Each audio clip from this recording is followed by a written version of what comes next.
Alright, YouTube, welcome back to week 2 of the NFL regular season predictions.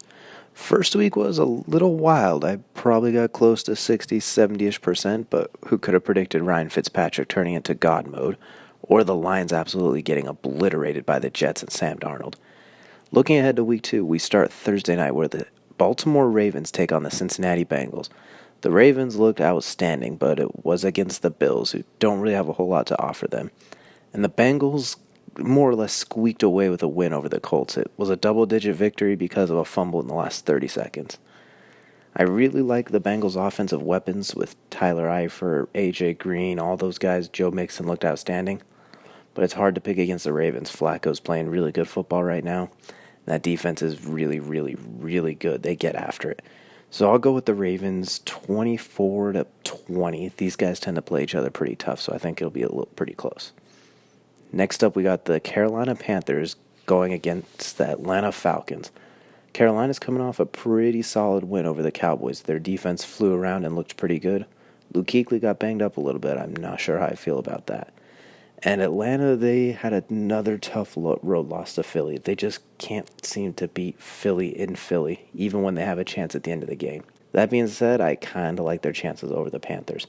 They match up really well with the Panthers. I think Calvin Ridley's going to actually see the ball. Julio's going to continue doing Julio things. We'll give Atlanta 28, Carolina 21. Next up, we got the Colts traveling to the Redskins. After that first pass of the game, Andrew Luck was back. He was slinging it all over the field, 300-plus yards, 3 touchdowns.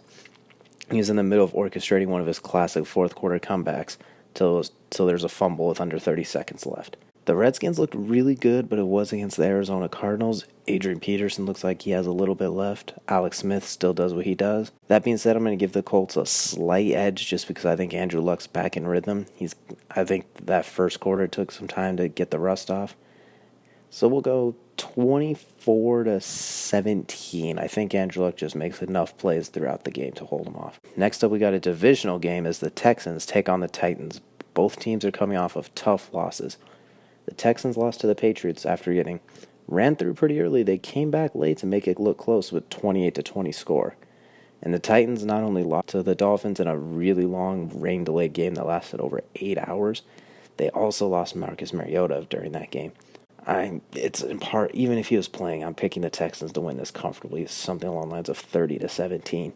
Deshaun Watson, him and DeAndre Hopkins will get some points. That defense is still pretty good. Next up, we got the Eagles going to the Buccaneers. Before the season, this looked like a wash, an absolute wash, especially with Jameis Winston being suspended. But the Eagles looked really vulnerable. Nick Foles is not on that magical run he was on last year. He had a few moments in the fourth quarter against the Falcons, but nothing like the Super Bowl. And Tampa Bay looks like world beaters with Ryan Fitzpatrick. Yeah, Mike Evans and Deshaun Jackson both go over 140 yards at a touchdown. And it's in Tampa Bay. I really want to pick them just because I think that would be really cool if they came storming out with Ryan Fitzmagic.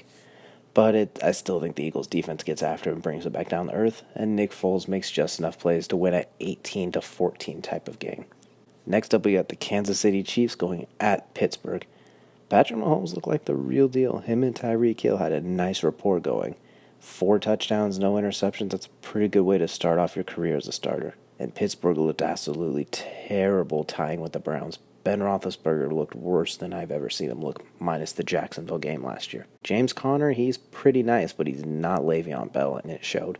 And the defense, while it had a good rating last year and TJ Watt's outstanding, they're not like the Steelers defenses of old, so I'm going to go with Kansas City 34, Steelers 28. I just think the Steelers have a little bit too much turmoil going on to stop it. Next up, we got the surprisingly 1-0 Dolphins against the even more surprising 1-0 Jets.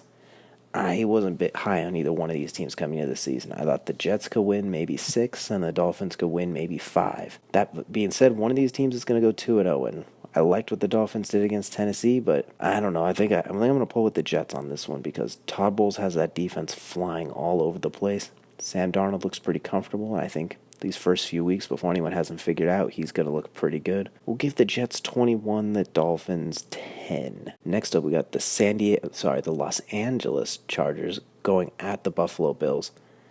The Chargers were one of the most popular Super Bowl picks before the year. Even by me, I had them going to the Super Bowl. Well, actually, I had them in the AFC title game.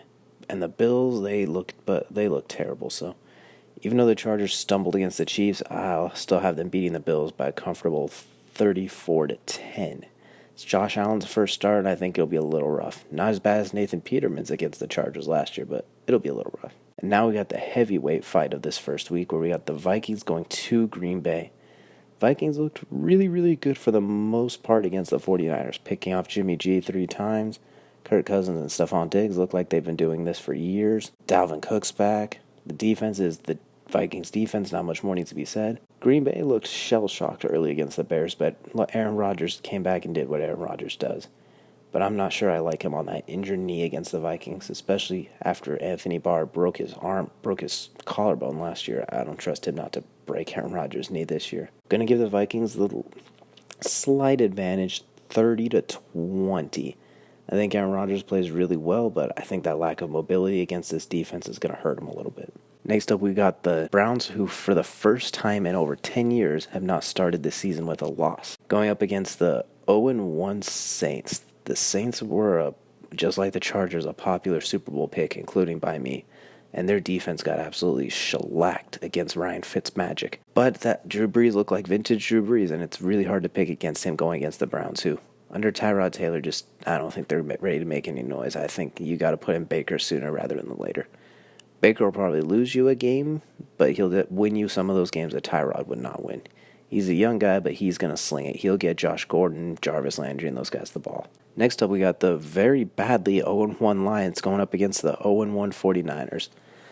Matthew Stafford especially looked absolutely terrible against the Jets. He threw, I think it was 4 or 5 interceptions, just couldn't get a rhythm. They were bad picks, right into coverage, staring down the receiver. Kerryon Johnson didn't get a chance to get loose. LeGarrette Blount got injured. Golden Tate was dropping balls. San Francisco, their defense looked really good early against them. They don't really have much to speak of as far as a running game goes, and they lost a lot of guys against the Vikings. I think they had 4 starters go out. I'm going to give the edge to San Francisco because that defensive line with DeForest Buckner, Solomon Thomas, and crew is really nice.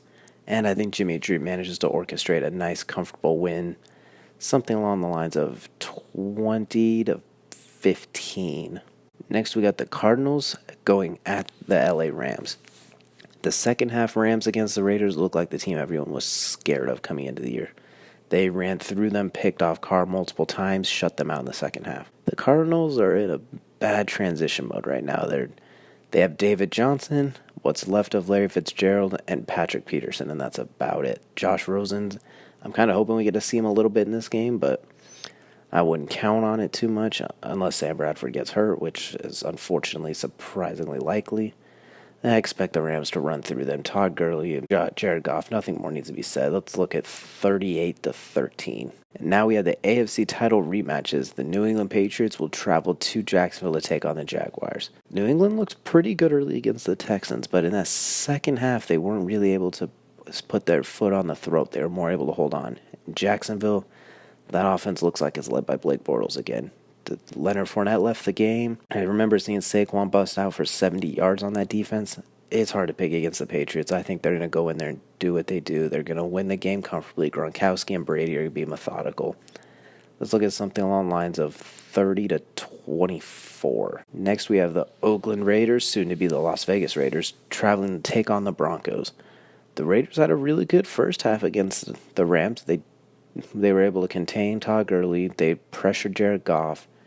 Derek Carr looks pretty good early. Marshawn did beast mode things. That touchdown run was insane, how he carried both teams on his back. Denver, they had a nice little shootout with Seattle where Case Keenum threw 3 picks, but he also gave you those 3 touchdowns, 300 yards, moved the ball, and the defense got after it just enough. I'm going to go with Denver because that second half of the Raiders just looked terrible. John Gruden looked kind of lost. He had no adjustments. Derek Carr's, he's pretty accurate usually, but he's looked a little rough these last handful of games. And I think Von Miller, Bradley Chubb, they're going to get after him. Case Keenum's going to manage the game just enough. 24-21 Broncos. And then in the Sunday night feature game, we got the 0-1 Giants going against the 0-1 Cowboys. The Giants look surprisingly good against the Jacksonville Jaguars. I mean, Saquon Barkley had a 100-yard game, including that breakout 70-yard run. Odell Beckham had 11 catches for over 100 yards. I think it was 111. They looked pretty decent blocking. I mean, they didn't get completely ramrodded by that Jacksonville defense. And the Cowboys, they just looked bad. I mean, Dak could not throw the ball to save. He couldn't find anybody. He was missing wide open guys. The only time he really looked good was when he was running the ball. And they didn't really feature Zeke at all. He only had a handful of carries. If they do that again, they're going to get blown out. But I imagine they're going to force feed Zeke at least 20 to 30 carries this game to make up for it. So that'll close the gap a little bit, but I'm still going to pick the Giants 24-17. And in the Monday night game, we have the 0-1 Seahawks against the surprising 0-1 Bears. Adding Khalil Mack to the Bears and seeing that new offense with Trubisky, Robinson, Taylor Gabriel, Trey Burton was just phenomenal. That first half was incredible. But the second half, they just played not to lose. They didn't look very good in the second half, and I'm hoping this is the week Roquan Smith actually gets to play a full amount of times, not 3 plays, get a sack, and then get taken off the field. Khalil Mack's the front runner for Defensive Player of the Year already. He absolutely wrecked Green Bay.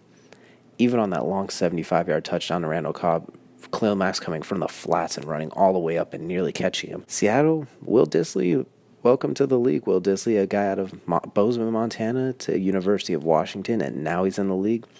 His scouting report is nothing but a blocking tight end, 0 fantasy value, and he had 3 catches for over 100 yards and a touchdown.